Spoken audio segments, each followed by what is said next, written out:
Hey everyone, in today's quick video, I wanted to show you how to set up an FS7 Mark 1 or 2 if you're in a rush. So this is going to be a very quick video to show you some of the most important settings. It's not going to dive in depth.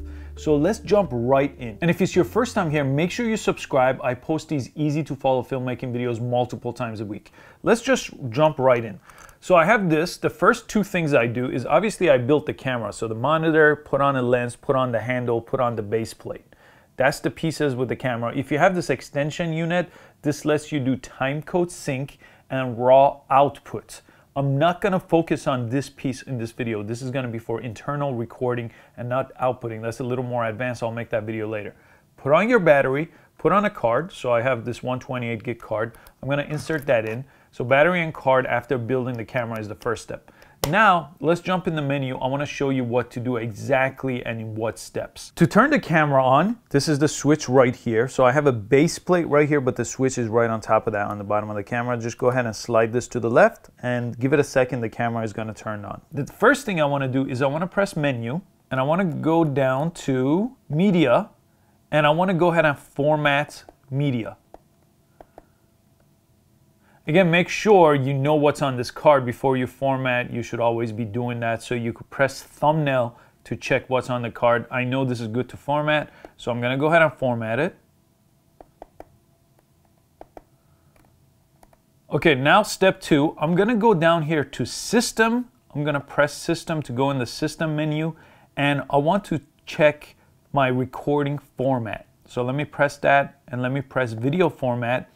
And here you have to make this decision, but typically for almost everything I shoot, I choose this 3840 by 2160 at 2398. That's my preference.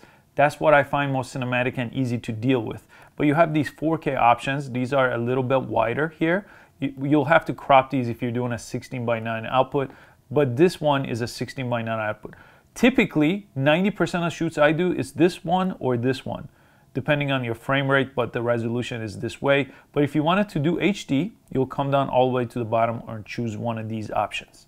So that's right off the gate. So my personal preference is this one, Ultra HD at 2398. Now you're set with video format. Now we're gonna set our codec. So that's right above record format, press that. And this by default is the best option you're gonna get. It's the native encoding and formatting in this camera. So I'm gonna choose XAVCI. This one gets you more footage, more time on your card, but it's a little more compressed. So this is the one I always choose. And again, if you have the output, this external extension, you'll have some raw output. Again, we're not gonna focus on that. You do also have ProRes if you prefer ProRes, but this is, again, the default Sony recommendation of codec. And for base setting, that's the option that you're gonna come to next. So you're just working up this menu, base setting, press that. Now this is important. You wanna do shooting mode, so press that. You have two options. If you wanna shoot very flat and have a lot to do in post, which is the personal preference that I use, you do Cine EI. If you don't, you choose custom. In this case, let me show you custom. Press execute. Okay, now that you have custom selected here, go back. Now it's gonna allow you to set your color, but not in this menu. This is how we're gonna do it. Let's go back. We're gonna go all the way up over here to paint. Select paint, and you wanna come to gamma. Select gamma, and underneath you have two options. You have your gamma category, press that. If you want to shoot S-Log, there's S-Log 2 and 3 right here. If you want to be right out of the gate, ready to go, you don't want to do any post-grading, standard gets you pretty close to that. And this option, the HG option, also gets you pretty close, but you have a little bit more latitude to play with. Again, check out what you want to do. I always shoot S-Log 3 in Cine EI mode. In custom mode, you could do the same thing, and then Gamma Select would become available on some of these options. So, for example, if you do standard, Gamma Select becomes available and you have few options here. So standard 5, this is a Rec 709 color space. It's just ready to go. Very little needed in post. But I prefer to do more grading in post, so S-Log 3 would be the option.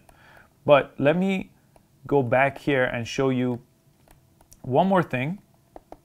Now that I have my recording format, my codec, and my color space, the next thing I want to do is make sure my audio input is set up correctly. So depending on what audio you have going into your camera, just make sure your audio input is changed from internal mic to input. If you have external microphone like a shotgun or a lavalier, like this would go into input 1 and then input 2, you could change that.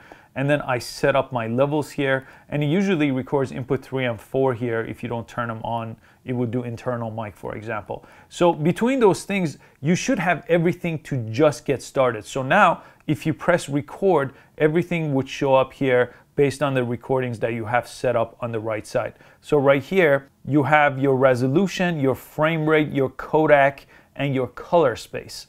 So then you would do the functional things like white balance. Right now I'm on 5500K.